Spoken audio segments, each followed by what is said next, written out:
ওয়ালা আলিহি ওয়া সাহবিহি আজমাইন আম্মা বাদ। আমরা পড়ছিলাম শাইখ ইবনে তাইমিয়া রাহমাতুল্লাহ আলাইহির আকীদা আল ওয়াসিতিয়া থেকে। আকীদা আল ওয়াসিতিয়ার আমরা গত পর্বে যেখানে পড়েছি ঈমান আহলুল কিবলা, তাই না? ঈমানের পরিচয়, আহলুল কিবলার পরিচয় নিয়ে জেনেছি এবং আমরা সর্বশেষ আলোচনা করছিলাম যে কবিরা গুনাহ দ্বারা একজন মানুষ ঈমান থেকে কাফের হয়ে যায় না, ইসলামী ভ্রাতৃত্ব অবশিষ্ট থাকে, তাই তো? এটুকু আমরা পড়ছিলাম। আজকে আমরা এরপর অংশ পড়ি ওয়ালা ইয়াসলুবুনা الفاسق الملي اسم الإيمان بالكلية ولا يخلدونه في النار كما تقول المعتزلة، بل الفاسق يدخل في اسم الإيمان في مثل قوله تعالى فتحرير رقبة مؤمنة، وقد لا يدخل في اسم الإيمان المطلق كما في قوله تعالى إنما المؤمنون الذين إذا ذكر الله وجلت قلوبهم، وقول النبي صلى الله عليه وسلم لا يزني الزاني حين يزني وهو مؤمن، ولا يسرق السارق حين يسرق وهو مؤمن، ولا يشرب الخمر حين يشربها وهو مؤمن، ولا ينتهب نخبة ذات شرف يرفع الناس إليه فيها أبصارهم حين ينتهبها وهو مؤمن، ويقولون هو مؤمن ناقص الإيمان أو مؤمن بإيمانه فاسق بكبيرته، فلا يعطى الاسم المطلق ولا يسلب مطلق الاسم। আলহামদুলিল্লাহ। একটু পর্যন্ত একটা কথা বলেছেন, মৌলিক কথা, সেটা কি? কবিরা গুনার কারণে কাফের হয় না। এবং ফাসিক আল মিল্লি যে ফাসিক আল মিল্লাতের মধ্যে যারা ফাসিক হয়ে গেছে, ফাসিক মানে গুনাহগার হয়েছে, ওদের থেকে ইসমাল ঈমান পুরোপুরি সরিয়ে ফেলে না। অর্থাৎ সে ঈমানের সামান্যতম অংশ আছে, এটা নাই এটা বলে না, বরং আছে বলে। তার ঈমানের একটা অংশ আছে, গুনার কারণে ঈমান একেবারে চলে যায় না। তবে কোনো কোনো গুনাহে তো ঈমান চলে যায়, তাই না? শিরক একটা গুনাহ, শিরক, বড় কুফর, বড় শিরক, বড় নিফাক, এগুলো থাকলে ঈমান একেবারে চলে যায়। কিন্তু এর নিচে যত গুনাহ আছে, ইন্নাল্লাহা লা ইয়াগফিরু ইশরাকা বিহি ওয়া ইয়াগফিরু মা দুনা যালিকা লিমান ইয়াশা, এর নিচেরগুলো দিয়ে ঈমান চলে যায় না।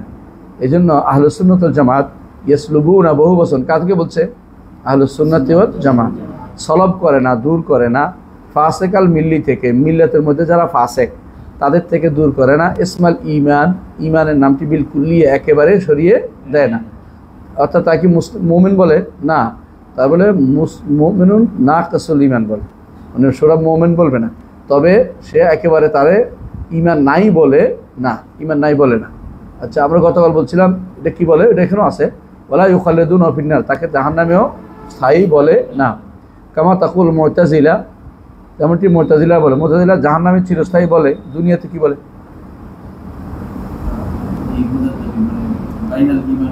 ফি মানজিলাতিন বাইনাল মানজিলাতাইন, দুই মানজিলার মাঝখানে তার অবস্থান, দুই মানজিলার মাঝখানে তার অবস্থান দুনিয়াতে। আর ইয়ারা কি বলে? খারিজিরা কাফের, আখিরাতে খালিদ মুখাল্লাদ ফিন্নার। এই হচ্ছে আমাদের মধ্যে এবং এদের মধ্যে পার্থক্য। এরা একদিক দিয়ে ঈমানকে মুরাক্কাব বলে, ঈমানকে তারা জাত ও আজজা বলে, আবার প্রত্যেক জুজকে বাধ্যতামূলক করে, প্রত্যেক জুজকে সমান মনে করে। এখানে হচ্ছে আমাদের মধ্যে এবং আহলুস সুন্নাত ওয়াল জামাতের মধ্যে আর খারিজি আর মুতাজিলার মধ্যে পার্থক্য। বালিল ফাসিকু, কি বলে?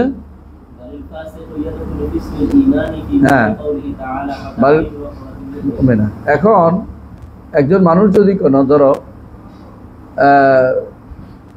এখানে যে তাহির রাকাবাতুল মুমিনা কোন কিসের মধ্যে বলছে? এটা যদি কেউ হত্যা করে, হত্যার বিপরীতে একজন দাস মুক্ত করতে হয়, ইমানদার দাস মুক্ত করতে হয়। এখন ধরো ইমানদার দাস মুক্ত করতে হয়, ইমানদার দাস যদি মুক্ত করতে হয়, এই ইমানদার দাস খোঁজা কেমনে সম্ভব? যে ব্যক্তি মুসলিম থেকে উপরে উঠে মোমেন হয়েছে, এরকম দাস লাগবে না। এইটা বুঝাচ্ছে, বুঝলেন কথাটা? মানে তার মধ্যে নামমাত্র ঈমান থাকলেই তাকে মুক্ত করা যাবে, এটা হলো উদ্দেশ্য। অর্থাৎ যেহেতু তাহির রাকাবাতুল মুমিনা বলছে, এখানে শুধু ইসমুল ঈমান থাকলেই তার মধ্যে তাকে মুক্ত করলেই হবে। কারণ সাধারণত দাস শ্রেণীকে এত ইলম কে দিবে? তারা তো আলেম শিক্ষা অর্জন করে নাই যে একেবারে মুমিন পর্যায়ে চলে গেছে। তো কেউ যদি বলে শর্ত করতো এটা যে একেবারে খাঁটি ইমানদার দাস মুক্ত করতে হবে, তাহলে আর কোনো জগতে এটা পাওয়া খুব ভার, কারণ তারে কেউ দাবি করলে বলে আমি ইমানদার, তো কেউ বলে না। জগতের কেউ তো দাবি করে না আমি পূর্ণ ইমানদার, তো কেউ বলে না। কি বলে? ইনশাআল্লাহ। আমি বলে আমি ইনশাআল্লাহ আমরা মোমেন, তাহলে বোঝা গেল এরকম, তাহলে দাস মুক্তির কাজটাই উঠে যাবে। এই জন্য বলতে হবে কি যে তাহরির আকাবাতি মোমেনা বলতে এখানে নামমাত্র ইমান যার আছে সে এটার ভিতরে প্রবেশ করবে, ফাসেক হলেও তার থেকে ইমান চলে যায় না, বুঝা যাচ্ছে, একেবারে চলে যায় না। ওয়াকাত লা ইয়াদখুলু ফি ইসমিল ঈমানিল মুতলাক, হতে পারে ইমানের মুতলাকে প্রবেশ করে না। ইমানের মুতলাক আর মুতলাকুল ঈমান শব্দ দুইটা, একটা হলো মুতলাকুল ঈমান, একটা হলো আল ঈমানুল মুতলাক। আল ঈমান মুতলাক হচ্ছে একটা ফুল ঈমান যেটাকে বলে, হ্যাঁ, কিন্তু মুতলাকুল ঈমান মানে নামমাত্র ঈমান, তার থেকে উচ্চতর। আল ঈমানুল মুতলাক মানে একেবারে সর্বদিক থেকে মুমিন, আর মুতলাকুল ঈমান মানে নামমাত্র ঈমান। মুতলাকুল ঈমান যে সে মুসলিমের আছে, কিন্তু একজন মুসলিমের ঈমানুল মুতলাক নাই, একজন মুসলিমের ঈমানুল মুতলাক নাই। ঈমানুল মুতলাক হলে সে মুসলিমের যে সংজ্ঞা তার উপরে উঠে গেছে, তখন তো কি হয়ে যাবে? মুমিন হয়ে যাবে, আসলে মুমিন হয়ে যাবে। এই জন্য বলতেছে ওয়াকাত লা ইয়াদখুলু, এই যে ফাসিক আল মিল্লি, উম্মতের মধ্যে যারা ফাসেক তারা কখনো প্রবেশ করবে না ঈমানুল মুতলাকে, প্রবেশ করবে না। ঈমানুল মুতলাক কোনটা? পরিপূর্ণ ঈমান, যেখানে বলা হয়েছে ইন্নামাল মুমিনুনা আল্লাযীনা ইযা যুকিরাল্লাহু ওয়াজিলাত কুলুবুহুম, আল্লাহর কথা স্মরণে অন্তর কম্পন আসে, অন্তর কেঁপে ওঠে, ভয় চিত্তে ভীত হয়, সংশ্লিষ্ট হয়, এরকম ঈমানদারের ভিতরে হয়তো কি প্রবেশ করবে না? কে? ফাসেকাল মিল্লি, এদের মতো ঈমানদার হইতে পারে না, কিন্তু সে নামমাত্র ঈমানের অধিকারী, নামমাত্র ঈমানের অধিকারী।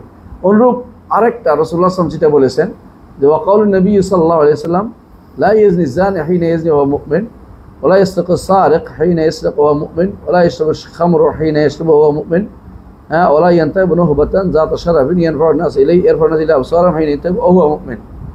এই মুমিনদের কোন মুমিন বুঝাইছে? আল ঈমানুল মুতলাক, আল ঈমানুল মুতলাক, কিন্তু একেবারেই কাফের হইয়া যায় না। অর্থাৎ এখানে যে আয়াত হাদিসের মধ্যে যে ঈমান নাই বলছে, এই ঈমানটা কোনটা নাই? ঈমানুল মুতলাক নাই, কিন্তু মুতলাকুল ঈমান তার আছে, নইলে সে কাফের হয়ে যাইতো, বুঝে আসছে? এই জন্য ওয়ায়াকুলুনা, হ্যাঁ আর কি বলে পড়ো, পড়ছো এটা, ওয়ায়াকুলুনা হুয়া মুমিনুন, ওয়ায়াকুলুনা হুয়া মুমিনুন নাকিসুল ঈমান আও মুমিনুন বিঈমানিহি ফাসিকুন বিকাবীরাতিহি। হ্যাঁ, তাহলে বোঝা গেল দুইটা নাম পাইছে, হ্যাঁ দুইটা নাম পাইছে, একটা হলো মুমিন নাকিসুল ঈমান, দুইটাই বলতে হবে, অথবা বলতে মুমিনুন বিঈমানিহি ফাসিকুন বিকাবীরাতিহি। হ্যাঁ, হ্যাঁ, তাহলে ঈমানুল মুতলাক তাকে আলাদা হবে না, ইসমুল মুতলাক ঈমানুল মুতলাক তাকে বলা যাবে না। হ্যাঁ, মুমিন মুতলাক বা মুমিন একেবারে খাঁটি মুমিন বলা যাবে না, অথবা মুমিন বললে খাঁটি মুমিন বোঝায়, ওইটা বলা যাবে না। আর তাকে ঈমান একেবারে ঈমান নামের, তার নাম মাত্র ঈমানও তার থেকে দূর করা যাবে না। আচ্ছা আচ্ছা, তাহলে এটুকু ঈমানের এই মাসআলাটা খুবই গুরুত্বপূর্ণ, খুবই গুরুত্বপূর্ণ, কারণ এইটুকুর কারণে অনেক ফেরকা হয়ে গেছে, খুবই গুরুত্বপূর্ণ। আশারি মাতুরিদিরা, আসলে মুতাজিলারা আর এরা এর ভিতরে ঢুকছে, কেমন? আবার এর বিপরীতে আশারি মাতুরিদিরা বা মুরজিয়ারা এদেরকে মুতলাকুল ঈমান, আল ঈমানুল মুতলাক বলে। এই জন্য তাদের কাছে এখন তো আপনি বলেন যে 3 স্তরের মধ্যে যে প্রথম স্তরে হচ্ছে মুহসিন, দ্বিতীয় স্তর হচ্ছে মুমিন, তৃতীয় স্তর হচ্ছে মুসলিম, এটা বললে তারা মানতে চায় না। তারা বলছে হ্যাঁ মুমিন আবার নিচে নামবে কেন? মুমিন ইন্নাল মুমিনুল মুমিনাত, আল্লাহ তো ভাগে এভাবে বলে দিছে, তো আপনি কোথায় পাইছেন যে এটা মুমিনের স্তর, মুসলিমের স্তর নিচে? আবার কেউ কেউ দলিল দেয়, বলে তামুতুন্না ইল্লা ওয়া আনতুম মুসলিমুন, আল্লাহ তো মুসলিমেরই মারা যেতে বলছে। কি দলিল? এটার উত্তর কি? ন্যূনতম ঈমান নিয়ে মরতে বলেছে। আহসানতা, অন্তত যা নিলে অন্তত সুপারিশের হকদার হবে, এটুকু অন্তত যেন থাকে, এটুকু অন্তত যেন থাকে। এর অর্থ বেশি না হয় না, তো বলতে পারা মহসিন তো নিষেধ করা হয়তো, মহসিন হওয়া লাগবে না, এগুলো তো একেবারে একমত। তো বোঝা গেল যে এটা দিয়ে দলিল দেওয়া কি নয়, শুদ্ধ নয়, বরং এটা হচ্ছে অন্তত এতটুকু ঈমান না নিয়ে কেউ যেন, হ্যাঁ নামমাত্র ঈমান না নিয়ে যেন কবরে না যায়, যাতে করে সুপারিশের অধিকারী সুপারিশ থেকে কেউ মাহরুম না হয়, জি। ومن أصول أهل السنة والجماعة سلامة قلوبهم وألسنتهم لأصحاب رسول الله صلى الله عليه وسلم كما وصفهم الله به في قوله والذين جاءوا من بعدهم يقولون ربنا اغفر لنا ولإخواننا الذين سبقونا بالإيمان ولا تجعل في قلوبنا غلا للذين آمنوا ربنا إنك رؤوف رحيم.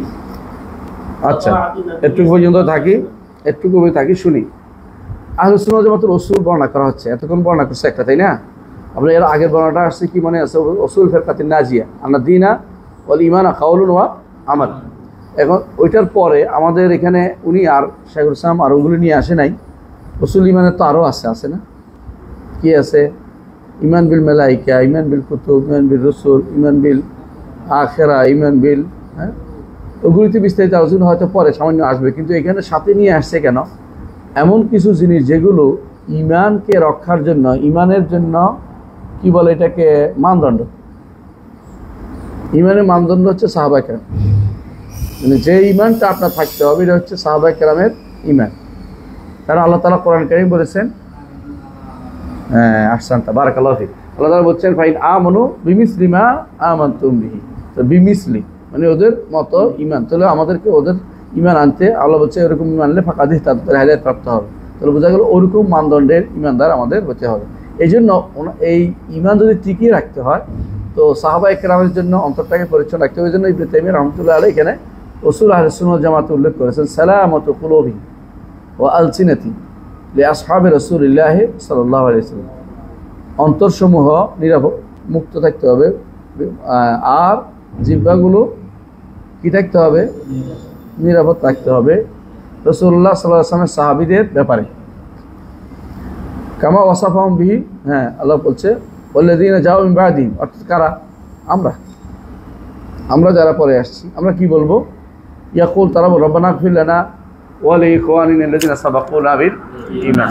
কারণ বাদিহিম বলতে সাহাবী বুঝাইছে, সাহাবীর পরে যারা আসছে তাবি, আতবাউ তাবি এবং কি আজ পর্যন্ত সবার একটাই কাজ হবে, তারা বলবে ঈমান, তারা সাহাবায়ে কেরামের জন্য দোয়া করবে, রব্বানা ইগফির লানা ওয়া লিইখওয়ানিনা আল্লাযীনা সাবাকুনা বিল ঈমান ওয়া লা তাজআল ফি কুলুবিনা গিল্লা লিল্লাযীনা আমানু রব্বানা ইন্নাকা রাউফুর রাহিম। কোনো হিংসা, বিদ্বেষ, কোনো রকমের আজে বাজে কথা কোনোটাই বলা যাবে না। যারা এর মধ্যে অন্তর্ভুক্ত হবে, এর কিছু বলবে, তারা আহলুস সুন্নাত ওয়াল জামাতের অন্তর্ভুক্ত হতে পারবে না। এই জন্য কেউ যদি কোনো মুআবিয়া রাদিয়াল্লাহু আনহুকে কোনো খারাপ কথা বলে, তার ব্যাপারে কোনো রকম মন্তব্য করে, কেউ যদি বলে যে আমি তো ইতিহাস টানতেছি, যায় যাবে না? যায় যাবে না, আপনি ইতিহাস টানা যায় নেই। কেউ বলছে কাফেররা করে, তো কাফেররা করলে আপনি করবেন? কাফেররা তো অনেক কিছুই করে, কাফেররা তো আমার নবীকেও করে, কাফেররা তো আল্লাহকেও গালি দিয়ে, তোকে আপনি দিবেন নাকি? মানে এটা তো ঠিক না। কাফেররা কি বলে এটার উপর নির্ভরশীল না। আমরা এই জায়গাতে কি করব? নিয়ম হচ্ছে আসসুকুতু ফিমা শাজারা বাইনাহুম, এবং তাদের বিরুদ্ধে কোনো রকমের বিদ্বেষ আমাদের অন্তরে থাকতে পারবে না। এটা হচ্ছে শিক্ষা, আয়াত থেকে শিক্ষা এটা যে আল্লাহ তাআলা কামা ওয়াসাফাহুমুল্লাহু বিহি ফি কিতাবি, আল্লাহ তাআলা তাদেরকে যেই গুণ দিয়ে তাদেরকে গুণান্বিত করেছেন সেগুলো রাখতে হবে। সেটা কি? যে আমরা অবশ্যই তাদের জন্য দোয়া করবে। দোয়ার বড় জিনিস হচ্ছে, মানে অন্তর পরিচ্ছন্নের বড় জিনিস হচ্ছে তাদেরকে দোয়া করা। দোয়া করতে পারলে বুঝুন যে আপনার অন্তর পরিচ্ছন্ন আছে। হ্যাঁ, যারা মুআবিয়া রাদিয়াল্লাহু আনহুকে বিরুদ্ধে বলে যে তিনি রাজত্ব চালু করেছে, এবং এটা দিয়ে অনেকে দলীয় দেয়, অমুকে বলছে তমুকে বলছে, অমুক তমুক ভুল করতে পারে না, পারে, কিন্তু সাহাবায়ে কেরামের মধ্যে এটা পাওয়া যায়নি। এর অর্থ হলো পরবর্তী জেনারেশনের মধ্যে ভুল করলে এটার দলিল হবে না। বুঝছেন কিনা? বুখারী মুসলিমের একটা হাদিস আছে। হাদিসটা হচ্ছে একদিন আব্দুল্লাহ ইবনে আমর ইবনে আস, আব্দুল্লাহ ইবনে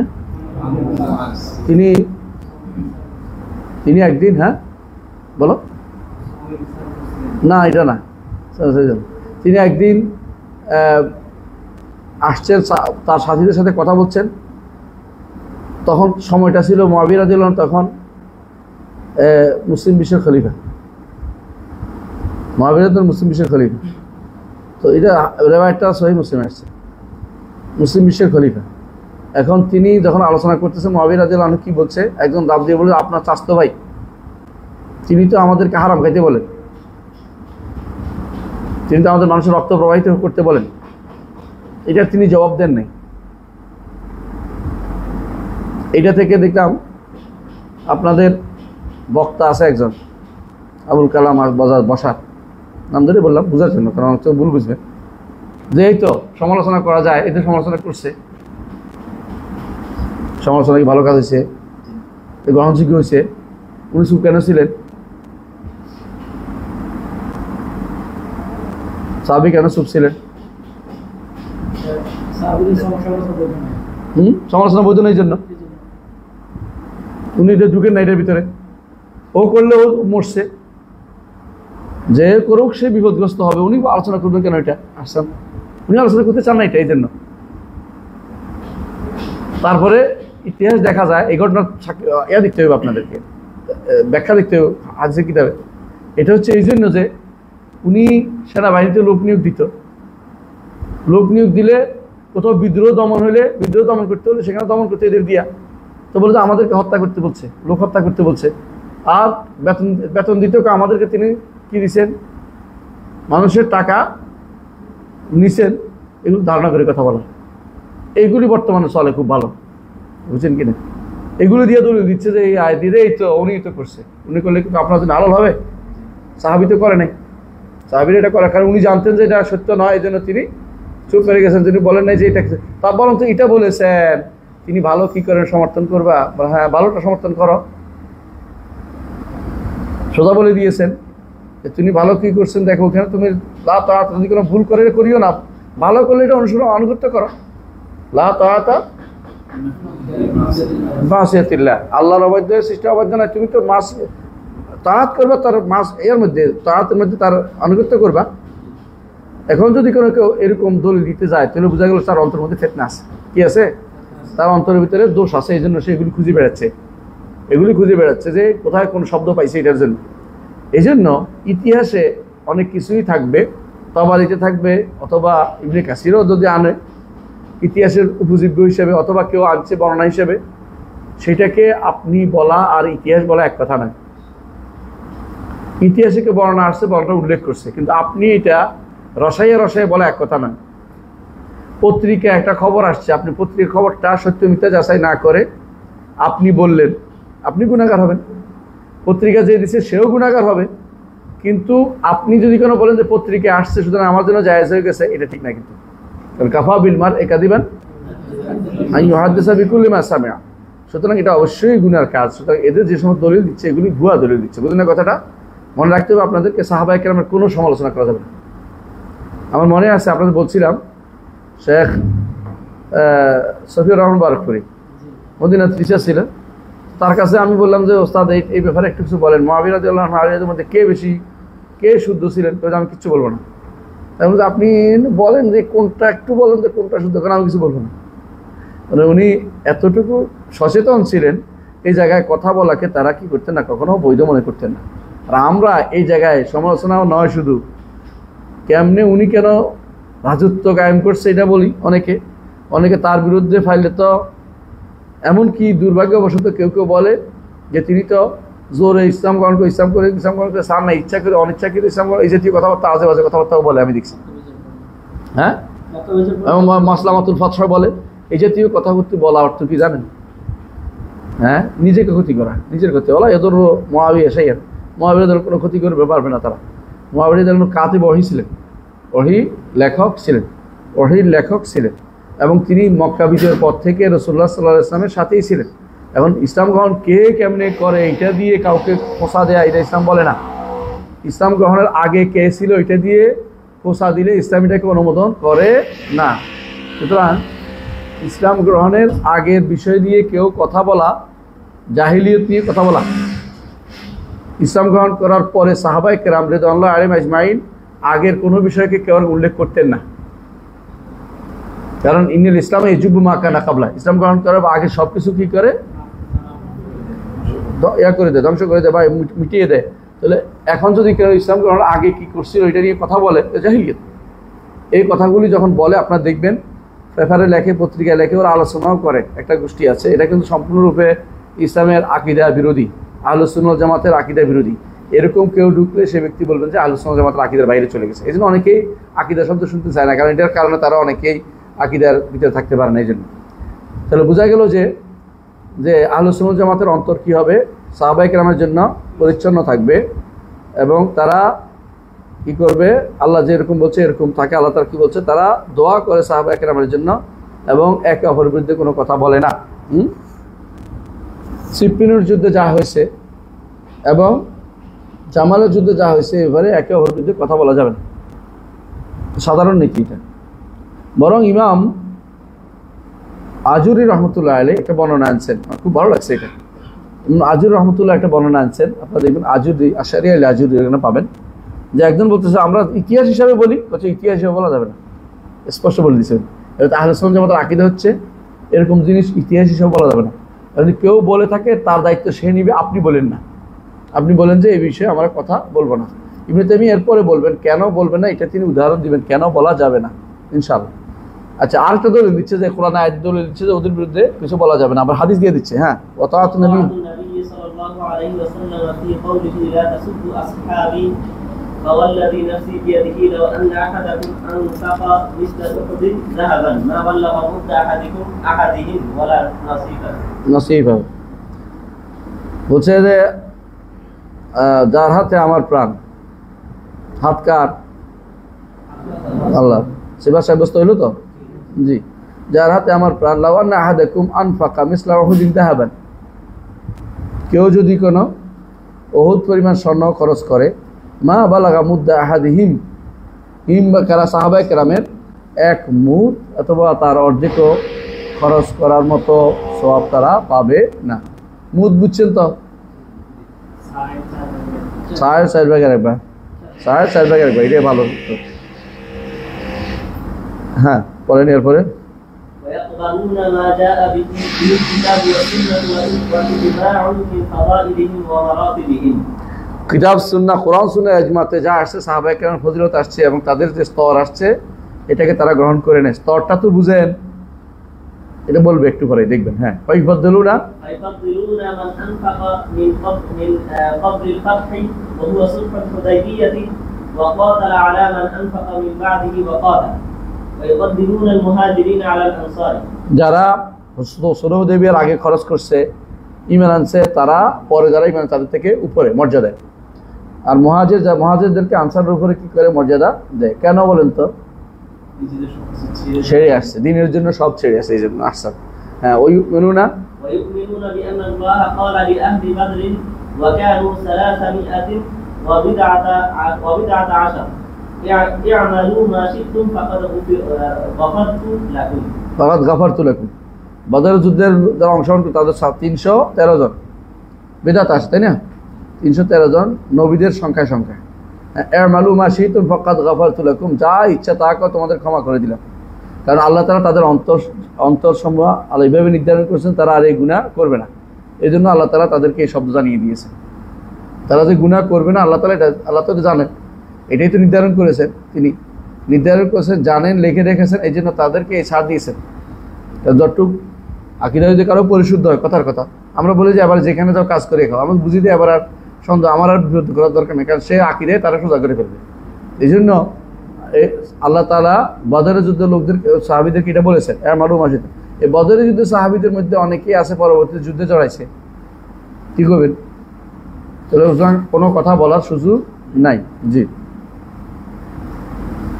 وبأنه لا يدخل النار أحد بايع تحت الشجرة كما أخبر به النبي صلى الله عليه وسلم بل لقد رضي الله عنهم ورضوا عنه وكانوا أكثر من 1400।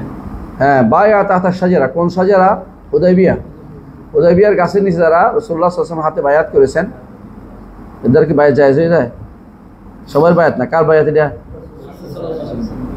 রাসূলের কিছু বায়াত ছিল খাস, বায়াত আল নুসরা, বায়াত আল হিজরা, বায়াত আল কিতাল, এটা হলো 3টা।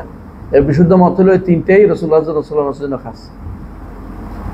বায়াত আল হিজরা, বায়াত আল নুসরা এবং বায়াত আল কিতাল, মানে ইরান আমর, মৃত্যু পর্যন্ত যুদ্ধ করা, এটা আর কারোর জন্য নাই। এগুলোর উপর কিয়াস করে কেউ যদি মনে করে যে যেহেতু রাসূলুল্লাহ সাল্লাল্লাহু আলাইহি ওয়াসাল্লাম বায়াত নিয়েছেন কোথায়? আকাবার রাত্রিতে, সুতরাং আমরা এখন বায়াত শুরু করে দেই, কোনো দল মনে করে, কোনো গোষ্ঠী কেউ করে নাই, এটা শুনবে না, কেউ দলিল তো পাইছি। এরকম দলিল দিলে অনেক কিছু এখন তো আমরা হেরা পার্বতে বয়ে যায়, কতক্ষণ বসে থাকি, কি বলে? ওষুধ তো বসছিলেন, তো বোঝা গেল যে এগুলি দিয়ে দলিল দেওয়া যাবে না, কারণ রেসালাতের সাথে এগুলি সম্পৃক্ততা রয়েছে, রেসালাতের সাথে এগুলি খাস। কথা বুঝতে পারছি? রেসালাতে এগুলি খাসের প্রমাণ হচ্ছে এরপরে কেউ এটা করেন নাই, এই জন্য বায়াত আল হিজরা, বায়াত আল নুসরা, হিজরত এবং নুসরাতের উপর বায়াত রাসূলুল্লাহ সাল্লাল্লাহু আলাইহি ওয়াসাল্লাম বায়াত নিয়েছেন কি? ভিতরের দিকে বসেন, ওইদিকে দেখাচ্ছে, ওইদিকে হিজরতের উপর নিয়েছেন রাসূলুল্লাহ সাল্লাল্লাহু আলাইহি ওয়াসাল্লাম। ওইদিকে যান কিছু, ওইদিকে, হ্যাঁ, রাসূলুল্লাহ সাল্লাল্লাহু আলাইহি ওয়াসাল্লাম যে বায়াত নিয়েছেন বায়াতুল আকাবাত, এটা কি ছিল মনে আছে? কি, আমি তোমার দেশে গেলে আমাকে নিরাপত্তা দিতে সহযোগিতা করবে, সাহায্য করবে, বুঝলেন? এই জন্য, অর্থাৎ মদিনাতে সাহায্য, এই জন্য পরে যখন বদরের যুদ্ধ অনুষ্ঠিত হয় রাসূলুল্লাহ সাল্লাল্লাহু আলাইহি ওয়াসাল্লাম বারবার আনসারদের দিকে দেখাচ্ছিলেন, কেন সাহায্য করবে কিনা? আমরা তো বলছি মদিনায় আক্রমণ করলে আমরা সাহায্য করি, এর বাইরে যাওয়ার কথা ছিল না, আমাদের সাথে চুক্তি ছিল না। এই জন্য সাহাবায়ে কেরাম মুহাজিররা বারবার দাঁড়াচ্ছে, ইয়া রাসূলুল্লাহ আপনি যেখানে যান আমরা এখানে, আপনি যেখানে আমরা যাবো। হ্যাঁ, রাসূল বারবার বলছেন আশিরুনি আইয়ুহান নাস, আশিরুনি আলাইয়া আইয়ুহান নাস, আশিরু আলাইয়া আইয়ুহান নাস, মানুষ আমাকে কিছু বলো। তো রাসূল সাহাবায়ে যতই মুহাজিররা বলে রাসূল খুশি হচ্ছেন না, উত্তর দিচ্ছেন না। তখন মিকদাদ ইবনে আমর আল আসওয়াদ তিনি দাঁড়িয়ে বলেন, মিকদাদ ইবনে আসওয়াদ তিনি দাঁড়িয়ে বলেন, ইয়া রাসূলুল্লাহ কান্নাকা তাআনি না, মনে হয় যে রাসূল আমাদেরকে উদ্দেশ্য করতেছেন, আপনি কেন, আপনি কারো কথাই আপনি খুশি হচ্ছেন না? অর্থাৎ বুঝছে রাসূল বলতেছেন না যে আনসাররা কিছু বলে না, কেন এটা বলে না। তো তখন দাঁড়িয়ে বলে, ইয়া রাসূলুল্লাহ আমরা আপনার ডানে বামে যেখানে যান সেখানে যুদ্ধ করব। হ্যাঁ, আমরা মুসা আল কওমের মতো বলবো না যে আপনি যুদ্ধ করেন, আমরা আমরা আমাদের, আপনি আর আপনার রব যুদ্ধ করেন, আমরা ঘুরে আসি, এটা বলবেন না। বুঝে আসছে? অর্থাৎ উদ্দেশ্য হচ্ছে এটা, যেহেতু রাসূলুল্লাহ সাল্লাল্লাহু আলাইহি ওয়াসাল্লামের সাথে চুক্তি ছিল যে বাইরে, মদিনার বাইরে কোনো চুক্তি ছিল না, আমি তোমাদের ওখানে গেলে তোমরা আমাকে জান প্রাণ দিয়ে সব কিছু সম্পদ দিয়ে সাহায্য করবে। এই চুক্তি কি এখন করে আমাদের হুজুররা যারা বায়াত নিচ্ছে? তাহলে কিসের দলিল দেয় হুজুররা? কথা বুঝছেন? তো বায়াত আলাল হিজরা ওয়ান নুসরা যেটা, এটার সাথে, এবং যারা হিজরত করে গেছে বায়াউনি আলা আল্লাহ তুশরিকু বিল্লাহি শাইআন, এই বায়াতের ব্যাপারে তো পরবর্তীরাও করে নাই কোনোদিন। বুঝে আসছে? এই জাতীয় বায়াত হচ্ছে সব, যারা কেউ নেয় তাহলে পদভ্রষ্টতা ছাড়া কিছুই নয়। তারা নসকে অপব্যবহার করেছে, নসকে তার স্থান থেকে অন্যত্র নিয়ে গেছে, এটা তাহরিফ। ওলামায়ে দ্বীন হইল, বড় আল্লামা হইল, তাহরিফ করেছে। কথা বুঝতে পারছি? এই জন্য এই জাতীয় বায়াতের ইসলামে কোনো স্থান নেই, এই জন্য বায়াত নিতে পারে না। এখন একজন মানুষ যদি কোনো বলে যে আমার কথা শুনবে না, বলে তো তুমি ব্যক্তিগত বায়াত, এটা হলো শপথে যেতে পারে যে আমরা শপথ করাইতে পারি কিনা, এটা আরেক মাসালা। কিন্তু কেউ যদি উইলিংলি বলে যে আমরা আপনার কথা শপথ করলাম যে আপনার কথা শুনে চলবো, এখন এটা মানতেও পারে, হারামের মধ্যে মানতে পারবে না, হালালে মানতে পারবে। কথা বুঝছে কিনা? বলে হুজুর যদি মিছিল করতে বলছে, করবেন? করতে পারবেন না। হুজুর এমন এমন জিকির দিচ্ছে যে জিকির শরিয়া বিরোধী, বেদাত, এটা করবেন? করতে পারবেন না। কথা বুঝছেন? সুতরাং বোঝা গেল হুজুর এমন এমন শব্দ বলছে যেগুলো শরিয়া বিরোধী, এগুলি করতে পারবেন না। তাহলে বোঝা গেল যে এই জায়গাতে আমাদের অনেকে যে ভুলটা করে সেটা করা যাবে না। বায়া তাহতা সাজারা, তাহলে রাসূলুল্লাহ সাল্লাল্লাহু আলাইহি ওয়াসাল্লাম বায়া তাহতা সাজারাতে কি বায়াত নিয়েছেন জানেন তো? আলাল মউত, মৃত্যু যুদ্ধ করবো, মরণ হতে পারে কিন্তু উঠবো না, দৌড়াবো না। এই জন্য আল্লাহ তাআলা লাকাদ রাদিয়াল্লাহু আনহু মিনিন ইউবাইউনাকা তাহতা সাজারা ফাআলিমা মা ফি কুলুবিহিম ফাআনজালা সাকিনাতা আলাইহিম। আল্লাহ কি আগে জানেন না? পরে আলিমা বলছে কি? এটা উত্তর দিছিলাম, বলেন। আগেও জানতেন, পরেও জানছেন, হওয়ার পরে হওয়ারটা জানছেন। আগে তো আল্লাহ নির্ধারণ করে, জানবেন না কেন? হওয়াটা যে আমার এটা কাজটা হয়েছে এটা জানা। বুঝে আসছে কথাটা? সব গানে এরকম, যেখানে বলছে লিয়া আলামা লিকাইলা ইয়া আলামা লিয়া আলামা কোনো বাজনা পাবেন, সেখানে অর্থ হচ্ছে হওয়ার পরে জানা। জানা দুই প্রকার, একটা হলো জানা কাবলাল ওকো, যেটা আল্লাহ নির্ধারণ করছেন এটা আল্লাহ জানেন। আরেকটা হলো বাদাল ওকো, আরও একটু বেশি সবার কাছে স্পষ্ট হয়ে গেছে তখন, এবং এটা এই জানা আগের জানার বিপরীত না, আগের জানা অনুসারে হয়েছে। আগে আল্লাহ না জানে এটা বলেন নাই, যেটা দাবি করে কারা? আল্লাহ জানতো না, দাবি করে কারা? শিয়ারা বলে যে আল্লাহ আগে জানতো না, পরে জানে। হ্যাঁ, নূর হুসাইনের এই শাহাদাতের বিষয়টা আল্লাহ নাউজুবিল্লাহ, বুঝছেন নি? এই জন্য ইহুদিদের মতো, ইহুদিরা ওইটা বলে বাদা, বলে এটাকে বাদা আল্লাহ, আল্লাহর বাদা হয়েছে, নতুন করে জাহির হয়েছে, প্রকাশ হয়েছে, আল্লাহ আগে জানতো না। ইহুদিরা এটা বলে, এই জন্য ইহুদিরা বলে আল্লাহ তাআলা কাঁদে। কোথায় কাঁদে? আল্লাহ তাআলা 6 দিনে আসমান জমিন সৃষ্টি করছে, 7ম দিনে কাঁদতে আরম্ভ করছে আমার কওমের জন্য, এখনো তিনি কাঁদে, চোখের হাত ভিজিয়ে ফেলে। নাউজুবিল্লাহ, এগুলি বলে, এই মিথ্যাচারগুলি করে ইহুদিরা। এদের মতোই এদের অনুসারীরা করে। আব্দুল্লাহ ইবনে সাবা ইহুদির অনুসারীরা একই কথা বলে কি আল্লাহ তাআলার বাধা হয়, এরা অর্থ বুঝে নাই। এই জন্য এই অর্থটা আমার তাফসীরের মধ্যে বিস্তারিত আলোচনা করেছি, আশা করি দেখে নেবেন। তাহলে এবং ইয়া তো ফায়তাওয়া আল হামাবিয়াল কুবরার মধ্যেও আছে যে এই ইলম বলতে কোনো ইলম বোঝানো হয়েছে। আচ্ছা, তো এখানে অর্থ হলো বিয়ান্না লা ইয়াদখুলুনা রাসূলুল্লাহ, ইমাম ইবনে তাইমিয়া রাহমাতুল্লাহ বলছেন যে আমরা ঈমান রাখি, আহলে সুন্নাত ওয়াল জামাত ঈমান রাখে যে জান্নাত যারা শাজারার নিচে বায়াত করেছে তারা সবাই জান্নাত।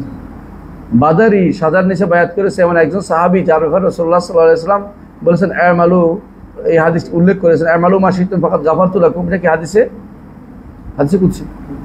হাদিসে কুদসি। এটা কার বাণী? আল্লাহর বাণী। আমরা আগেও বলেছি এটাকে আল্লাহর বাণী, কথাও আল্লাহ, শব্দ অর্থ আল্লাহ, এটাই শুদ্ধ। বাকি এটা আরেকটা মত আছে, এই মতটা শুদ্ধ না, এটা হলো মত শুদ্ধ, কারণ আল্লাহর বাণী আরেকজন বলবে কেমনি? কিন্তু কোরআন না, আল্লাহর বাণী, তবে কোরআন না, মুজিজ না, তাহাদ্দি নেই, এবং এটা পড়লে সওয়াব হবে 1 হবে 10 নাকি সেটা না, তবে এটা আল্লাহর বাণীর মধ্যে আহসান হচ্ছে কোরআনে কারীম। এজন্য ফাইন্না খায়রুল হাদিসে কিতাবুল্লাহ ওয়া খায়রুল আহসান খায়রুল হাদি মুহাম্মদ সাল্লাল্লাহু আলাইহি ওয়াসাল্লাম। তাহলে বোঝা গেল আহসান যেটা সেটা হচ্ছে কোরআনে কারীম, আর আহসান হুসন তো সবটাই আল্লাহর বাণী, সবই হাসান। এর মধ্যে তার যেগুলো হাদিসে কুদসি এগুলো হচ্ছে আল্লাহরই বাণী, এটা অবশ্যই মানতে হবে। তো এরা কি করছে? লায়েত বলছেন, তা বলছে যে এরা কেউ জাহান্নামে যাবে না, এই জন্য হাতিব ইবনে বলতো, আর হাদিসটা মনে আছে আপনাদের ঘটনা, চিঠি প্রেরণের বিষয়ে রাসূলুল্লাহ সাল্লাল্লাহু আলাইহি ওয়াসাল্লাম যখন ধরে আনলেন, নিয়ে আসলো, তার চিঠিটা নিয়ে আসলো, তখন কি বললেন? ওমর রাদিয়াল্লাহু আনহু বললেন যে ইয়া রাসূলুল্লাহ দানি আদরিবা উনুক হাযাল মুনাফিক, এরা তো ছেড়ে দিন আমাকে, আমি ওরে তার ঘাড় উড়াই দেই। রাসূলুল্লাহ সাল্লাল্লাহু আলাইহি ওয়াসাল্লাম বলছেন যে এটা বলো না, কারণ ফাইন্নাহু মিম্মান বায়া তাহতা শাজারা ওয়া মিম্মান আহলে বাদর। সম্ভবত রাসূলুল্লাহ সাল্লাল্লাহু আলাইহি ওয়াসাল্লাম তাদের সম্পর্কে বলেছেন আমালু মা শি'তুম ফাকাদ গাফারতু লাকুম, আমালু ফাকাদ গাফারতু লাকুম, সুতরাং তুমি এটা করতে পারো না। ঘটনাটা শুনি, তারপর শুনলেন যে ইয়া রাসূলুল্লাহ আমি এই উদ্দেশ্যে নিয়েছি, আপনি যেটাই করেন আমাদের জয় হবে, এটা আমি বিশ্বাসী, কিন্তু এটার অর্থ তাদেরকে সাবধান করার। আমি তো বলি নাই যে রাসূল যুদ্ধ করতেছে, আপনি যদি আসতেছে, আমি বলছি যে রাসূল প্রস্তুতি নিতেছে, হ্যাঁ এটা বুঝছি, কিন্তু রাসূলুল্লাহ সাল্লাল্লাহু আলাইহি ওয়াসাল্লাম কী করতেছে আমি বলিনি, আমার পরিবার ওখানে আছে, এরা যেন ক্ষতিগ্রস্ত না হয়, এটা ছিল আমার উদ্দেশ্য।